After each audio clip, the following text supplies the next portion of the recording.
What up, Bugles? I want to welcome you to this video. Let's travel together to the rough 90s full of badass anti-heroes and straight up fun violence. Because today I'm gonna talk about Hitman by Garth Ennis and John McCrea Omnibus Volume 1. But before I start, please don't forget to smash that like and subscribe button. It doesn't cost you anything and it means world to us. And also check out TikTok and Instagram. Okay, let's check it out.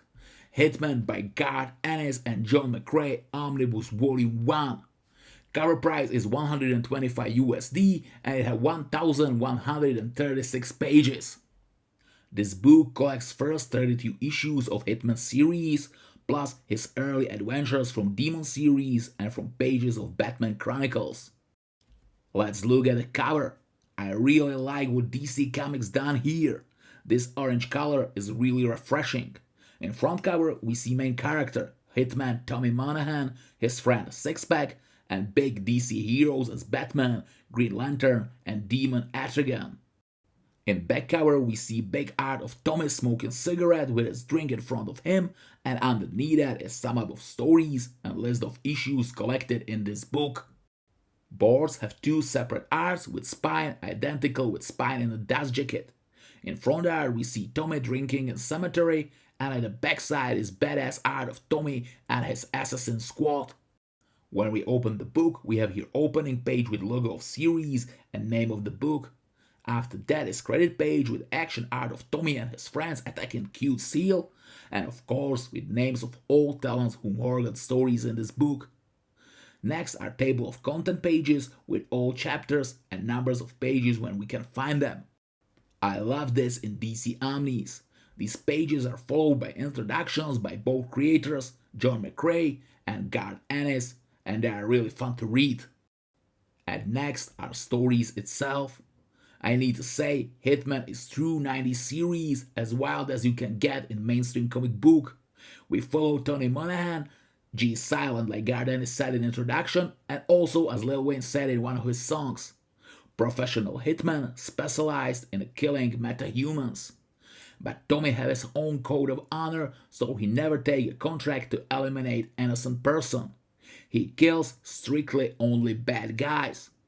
Tommy also has his own set of superpowers. He masters telepathy and has X-ray vision, which he used to peek under the dress of pretty girls. But his powers have a price. When he uses them, he gets a pretty mean case of headache. So he doesn't use them a lot. This is actually a pretty funny excuse which Ennis created, as he often forgot that Tommy have these powers. Garth Ennis is legendary Irish writer with cult-like status among readers. He is known for violent, vulgar, and often sexual explicit stories, and he might take these things pretty close and maybe even over the edge. Readers know his work from his fans' beloved Punisher series, which was released in its own omnibus books, or the Boys series. Thanks to extremely successful TV show, everybody knows this series. By my opinion, his masterpiece is Preacher series about finding the God, and this one was released in 2 omnis, or you can have them also in 3 absolute books. I think the boys have roots and take many things from Hitman. And his display here his dislike of superheroes and even show us a government agency which is trying to control and manipulate metahuman community and even kill some troublemakers. Little bit similar like a squad from The Boys. Thankfully, Hitman is product of DC Comics, mainstream publishing house, so Ennis was forced to be PG-13 here, and doesn't go to the over the edge just for a shock value as he was often going in The Boys. But don't worry, Hitman is full of hard humor and no PC joke as you can expect from Ennis. I highly recommend that you pay attention on background signs or t-shirts. There are hidden jokes even there, and I laughed out loud many times when I read this book. But Hitman isn't only violence and jokes. Oh no. Hitman have a ton of heart, and we see Tommy as he gets his heart broken by women, friends, and life circumstances itself. I just love how complex Ennis can be when he wants. Like I said before, Ennis display here his dislike of superheroes and a few times some DC big guy appear. I don't have a problem when these cameos happens. It's DC Comics book after all. But what I don't like is when these big characters are written off character and when they act and talk different.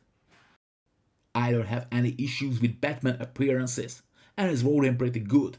But when Green Lantern, Kyle Rayner, comes to the scene, I cringe a little. It's obvious Ennis was full taken by his hate of superheroes and trying to mock character a little bit too much.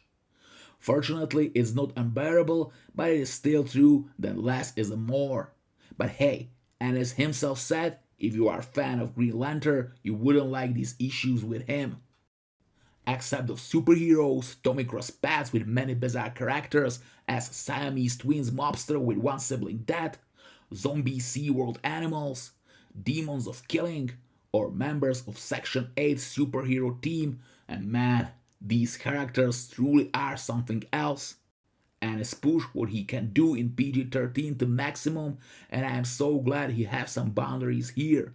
It can bring the best from his talent and get us fantastic funny moments without disgust. I think Ennis works best when he just needs to control himself a little. Now let's talk about mapping a little. As first we get the first 32 issues of main Hitman series, and after that issues of Demon series, which was also written by Ennis, in which Tommy appears. Strange is, these issues take places and also was released before Hitman issues. We even see his origin story from Demon Annual issue 2. I don't know why in DC they decide to map this book this way. And don't get me wrong, fortunately it doesn't mind or disrupt flow of reading like mapping error in Secret 6 Omnibus, which I'll talk about in its own video. You can just take it as a flashback to old times, but it is truly a weird decision. I really hope DC doesn't lack in their, till now, impeccable mapping game, and these are just lonely rare cases. After stories, we get a really massive portion of extras. First, we get the 2 introductions of other authors as legendary Steve Dillon or Kevin Smith. Next are character sheets with infos about them, loads of screenplays, character designs, and storyboards with notes of authors. Surprisingly, we don't get any variant covers. I guess they will be part of Omnibus Volume 2, but it doesn't bother me at all. We get more than 50 pages of really interesting bonus material, and that's a lot. And that's all. Hitman by Garth Ennis and John McCrea Omnibus Volume 1 is extremely violent, fun, and bizarre ride with a lot of heart. Every fan of Garth Ennis, dark non-PC humor, and unhinged 90s comic books shouldn't overlook this book. If Hitman by Garth Ennis and John McCrea Omnibus Volume 1 catch your attention, you can order your own copy in our eShop, comicbook.com. Your friendly neighborhood comic book shop in Europe, except of great catalog of collected, deluxe and absolute editions, epic collections and omnibuses, we guarantee you eco-friendly Hulkproof packaging, free shipping in whole EU, an option to pre-order your comic book now and pay for it later. You can also split full price to 4 separate payments because we know how expensive these books can be, so check it out, comicsbugle.com. You can also find that link below this video. And that's all. Thank you so much for watching. Don't forget to smash that like and subscribe button so you don't miss out any further videos. In our comment section, let us know what other books and topics would you like to see in our videos. And see ya, Bugles!